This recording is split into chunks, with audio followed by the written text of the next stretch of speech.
Reproduction in organism में हम लोगों ने रिप्रोडक्शन क्या होता है वो देख लिया था।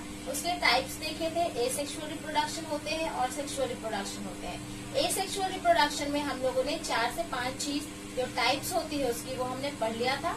आज हम लोग पढ़ेंगे वेजिटेटिव प्रोपगेशन। वेजिटेटिव प्रोपगेशन को एक अलग कैटेगरी में रखा गया है, वो इसलिए क्योंकि वो एसेक्सुअल रिप्रोडक्शन भी उसको कहा जा सकता है, लेकिन वो एक अलग कैटेगरी में इसलिए रखा जाता है क्योंकि वो vegetative parts of the plant के साथ जाकर के अगला प्लांट को वो बनाता है, और ये सिर्फ प्लांट में होता है। वेजिटेटिव प्रोपगेशन जो है वो सिर्फ प्लांट्स में पाए जाते हैं, और प्लांट्स के वेजिटेटिव पार्ट्स कौन कौन से है प्लांट के वेजिटेटिव पार्ट्स कौन कौन से होते हैं? फ्लावर पार्ट को छोड़ करके, फ्लावर में seed, flower is the sexual organ of the plant. Flower को छोड़ करके बाकी जितने भी पार्ट्स हो जाते हैं प्लांट के, वो सभी को हम लोग वेजिटेटिव पार्ट्स कहते हैं। तो प्लांट के वेजिटेटिव पार्ट्स से जो रिप्रोडक्शन होता है उसे हम लोग क्या कहते हैं? वेजिटेटिव प्रोपगेशन या फिर वेजिटेटिव रिप्रोडक्शन। इसे भी हम लोग एसेक्सुअल रिप्रोडक्शन के अंदर ही रखेंगे, लेकिन इसको एक अलग कैटेगरी में रखा गया है क्योंकि ये टोटल पूरे ऑर्गेनिजम्स के रिप्रोडक्शन के लिए नहीं होता है, बल्कि ये सिर्फ प्लांट्स के लिए होता है, इसलिए इसे एक अलग कैटेगरी में रखा जाता है। तो आइए देखते हैं इसका प्रॉपर डेफिनेशन क्या होता है। Vegetative propagation, it is a vegetative reproduction in which new plants are formed from vegetative units, यानी प्लांट के वेजिटेटिव यूनिट से जो एक नया प्लांट बन जाए उसी को क्या बोलते हैं? Vegetative propagation.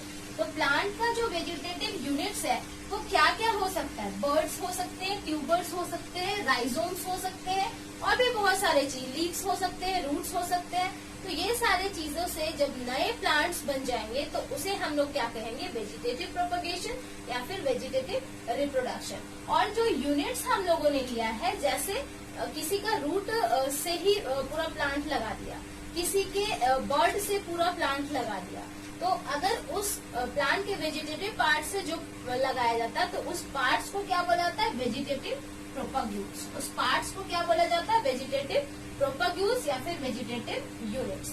और वेजिटेटिव यूनिट से नया पौधा जब बनता है तो उस प्रोसेस को क्या बोलते हैं? वेजिटेटिव प्रोपगेशन या फिर वेजिटेटिव रिप्रोडक्शन। तो ये हो गया आपका वेजिटेटिव रिप्रोडक्शन। अब हम लोग जान लेते हैं कि वेजिटेटिव रिप्रोडक्शन के एडवांटेज और डिसएडवांटेज क्या होंगे।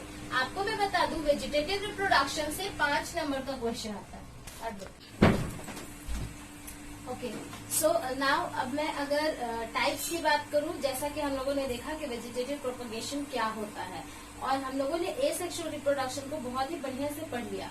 ये वेजिटेटिव रिप्रोडक्शन जो है वो आपका एसेक्सुअल रिप्रोडक्शन में भी आता है, लेकिन उसको एक अलग से कैटेगरी में बांटा गया है क्योंकि वो सिर्फ प्लांट्स के लिए अप्लाई होता है। प्लांट्स के ही वेजिटेटिव पार्ट से जो नए पौधे उगाए जाते हैं, जो नए टाइप के पौधे प्लांट्स निकाले जाते हैं, उस प्रोसेस को क्या बोलते हैं? वेजिटेटिव प्रोपगेशन, जो कि एक टाइप का एसेक्सुअल रिप्रोडक्शन में ही आ जाता है। तो अब हम लोग देखते हैं कि वेजिटेटिव प्रोपगेशन का टाइप्स क्या होता है।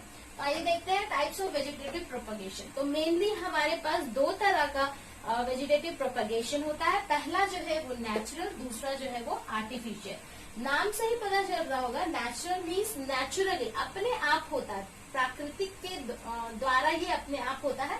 और आर्टिफिशियल मीन्स मैन मेड, यानी कि हमारे द्वारा कुछ टेक्निक्स को अप्लाई करके प्लांट्स के पार्ट्स को, ऑब्वियसली ये वेजिटेटिव प्रोपगेशन है तो वेजिटेटिव पार्ट से ही ये बनेगा, लेकिन कहीं पर क्या होता है कि अपने आप हो जाएगा। जैसे कि अगर मान लीजिए रोज के डाल को अगर हम काट के सिर्फ लगा दिए तो उसमें हम लोगों ने बस इतना रोल प्ले किया कि उसे हमने काट करके किसी और जगह पर लगा दिया। बाकी उसमें रूट होना, शूट होना, वो सब उसका खुद का काम है, वो नेचुरली अपने आप हो जाएगा। लेकिन आर्टिफिशियल में हम लोग क्या करेंगे कि उसी वेजिटेटिव पार्ट्स को लेंगे, लेकिन उसको कुछ टेक्निक्स को लगा करके या तो फिर लैब में तैयार करके और कुछ नए मेथड्स को, कुछ नए टेक्निक्स को लगा करके उसको हम लोग क्या करेंगे कि ऐसे पार्ट्स को बनाने की कोशिश करेंगे ताकि उससे फिर हमारा प्लांटेशन हो जाए और फिर वो नए पौधे के रूप में आ जाए। जब मैं एग्जांपल्स बताऊंगी तो ये दोनों अच्छे से आपका क्लियर हो जाएगा। तो आइए समझते हैं क्या है natural vegetative propagation. Means naturally, this occurs naturally without applying any artificial technique. ध्यान देना, यहाँ पर कोई भी आर्टिफिशियल टेक्निक यहाँ पर नहीं लगेगा।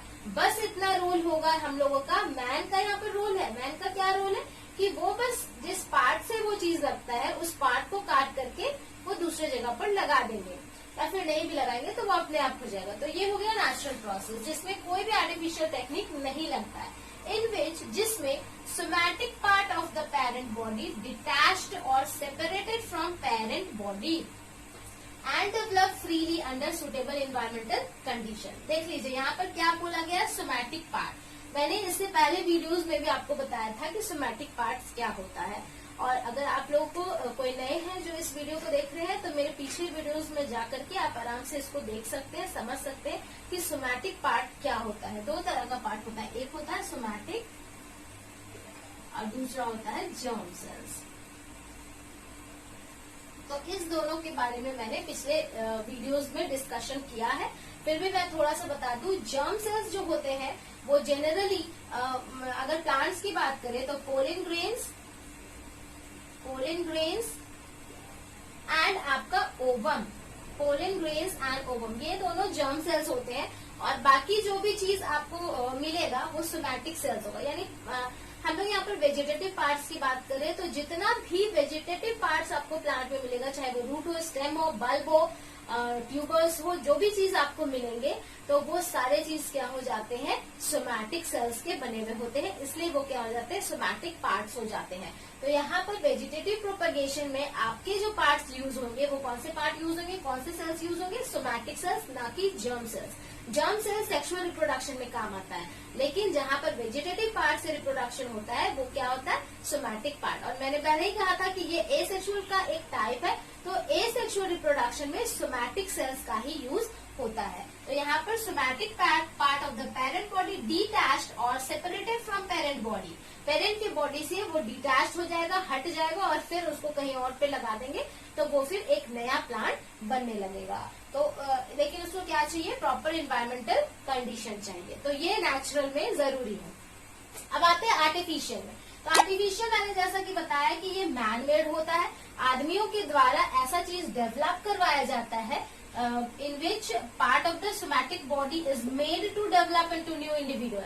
यानी कि जिस प्लांट में नहीं भी हो रहा होगा, कोई ऐसा प्लांट होगा जिसमें कि नेचुरली रिप्रोडक्शन नहीं हो पा रहा होगा, तो आदमियों के द्वारा क्या किया जाएगा, उसमें भी क्या किया जाएगा कि नए कुछ सोमैटिक पार्ट्स को लेकर के उसमें हम लोग ऐसा डेवलपमेंट कुछ टेक्निक लगा करके करेंगे कि उससे भी हम क्या कर पाए, नए पौधे बना पाए। अब मैं थोड़ा सा आप लोगों को बताना चाहूंगी कि एक्चुअली में इस प्रोसेस में कैसे नए प्लांट्स निकलते हैं।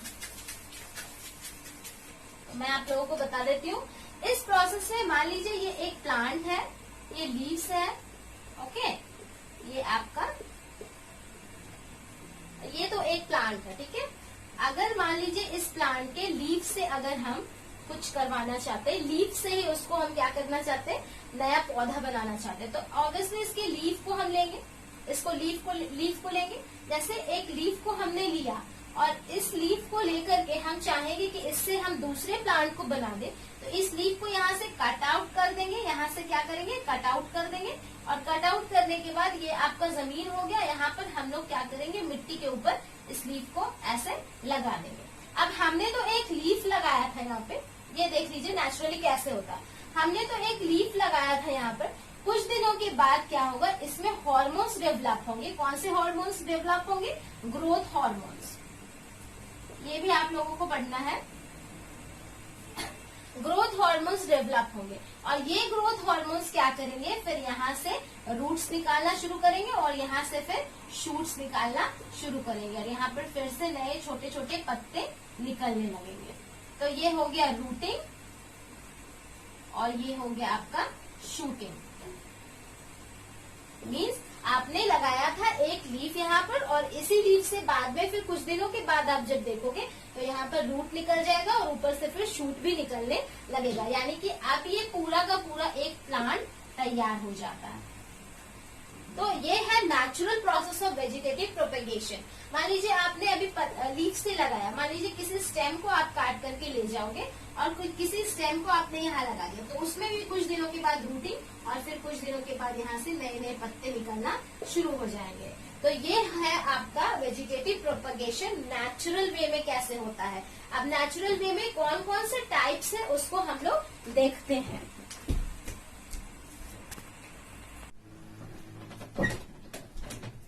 ओके, सो एसेक्सुअल रिप्रोडक्शन के टाइप्स हम लोगों ने देख लिया क्या क्या होता है। पहला मैंने आप लोगों को बताया फिजन, दूसरा बर्डिंग, तीसरा मैंने आप लोगों को बताया फ्रेगमेंटेशन, चौथा बताया रीजनरेशन और एक पांचवा टाइप्स भी बताया जिसका नाम है स्पोरुलेशन। तो ये 5 तरह के एसेक्सुअल रिप्रोडक्शन हम लोग पढ़ चुके हैं।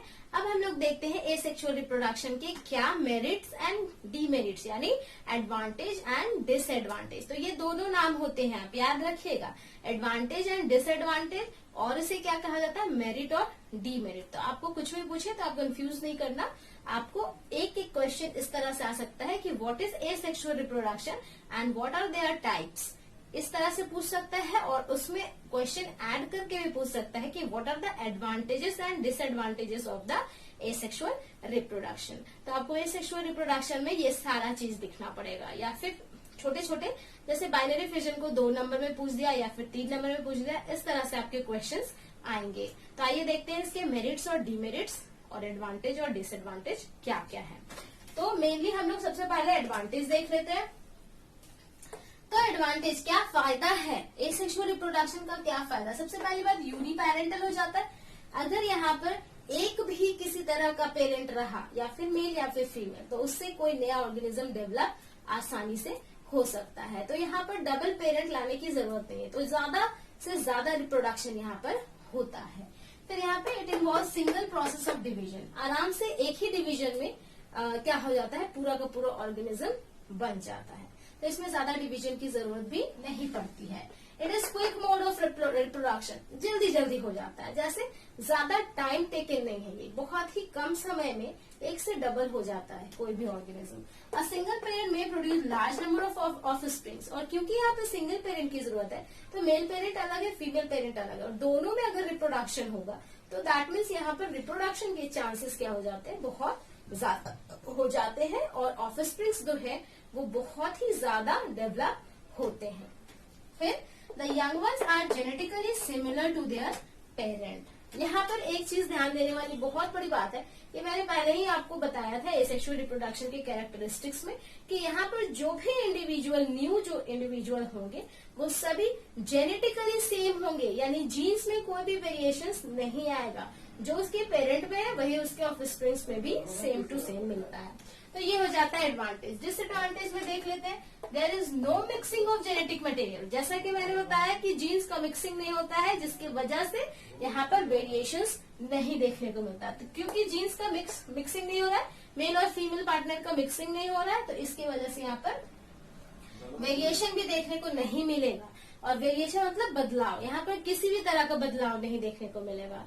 और जो बदलाव अगर नहीं देखने को मिलेगा तो इवोल्यूशन में कोई रोल प्ले नहीं करेगा। इवोल्यूशन का मतलब क्या होता है, धीरे धीरे जैसे जैसे चेंजेस आते गया है इस दुनिया में। जैसे हम लोग को देख लीजिए, हम लोग आज सीधे खड़े, तो पहले हम लोग सीधे खड़े नहीं रह रहे थे, हम लोग झुक के चलते थे लाइक एनिमल्स। तो इसी तरह से धीरे धीरे क्या हुआ है, बदलाव हुआ है, उसी को क्या कहा जाता है, इवोल्यूशन। तो यहाँ पर क्योंकि कोई भी तरह का बदलाव नहीं है तो इसीलिए वो इवोल्यूशन में भी कोई रोल प्ले नहीं करेगा। इट कॉजेज ओवर क्राउडिंग, मैंने बताया कि मेल पेरेंट से भी न्यू ऑर्गेनिज्म बनेंगे, फीमेल पेरेंट से भी न्यू ऑर्गेनिज्म बनेंगे। तो दोनों मिलकर के अगर रिप्रोडक्शन करेंगे तो दैट मीन्स पॉपुलेशन क्या होगा, बहुत ज्यादा होगा। जब पॉपुलेशन बहुत ज्यादा हो जाता है तो ओवर क्राउडिंग, क्राउड बढ़ जाता है। लो एडेप्टेबिलिटी टू एनवायरमेंट, ये बहुत बड़ी बात है, क्योंकि यहाँ पर कोई वेरिएशन, कोई बदलाव नहीं हो रहा, तो वो जिस कंडीशन में रहना चाहते थे वो उसी कंडीशन में रहेंगे, एनवायरमेंट के साथ अपना समझौता बिल्कुल भी नहीं करेंगे।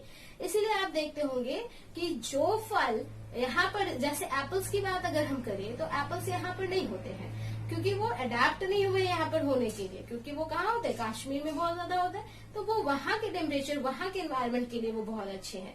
यहाँ का एनवायरमेंट उसको सूट नहीं करता है। तो उसी तरह से यहाँ पर क्या होगा कि अडेप्टिव यानी अपने आप में किसी भी तरह का चेंजेस लाने के लिए एसेक्सुअल रिप्रोडक्शन करने वाले ऑर्गेनिज्म तैयार नहीं होते हैं। इसलिए ये क्या होता है, स्ट्रेस टॉलरेंस भी नहीं झेल पाते, लो स्ट्रेस टॉलरेंस, क्योंकि ये एनवायरनमेंट के साथ अपने आप को नहीं बदल सकते, इसलिए ये ज्यादा स्ट्रेस बर्दाश्त नहीं कर पाते हैं और बढ़ जाते हैं। तो ये था advantage and disadvantage of asexual reproduction. I hope आप लोग को सारा का सारा एसेक्सुअल रिप्रोडक्शन अच्छे से समझ में आ गया होगा, और आप लोग जो यहाँ पर यूट्यूब वीडियो मेरा देख रहे हैं वो जरूर से जरूर इसको सब्सक्राइब करें और लाइक करना बिल्कुल भी ना भूलें, और शेयर जरूर करें। आप लोग शेयर करोगे तभी मेरा वीडियो बहुत लोगों तक पहुंचेगा। और ये चैप्टर्स जो है, जो लोग अभी घर पे बैठे हुए हैं और मिस कर रहे हैं अपने क्लासेस को, उन लोगों का सिलेबस कवर अप हो पाएगा। तो इसलिए मैं चाहती हूँ कि आप सभी इसे ज्यादा से ज्यादा शेयर करें, ताकि हर बच्चों तक ये वीडियो पहुंच पाए और वो लोगों को भी बेनिफिट हो पाए। तो I hope you all understand well and enjoy yourself. Thank you.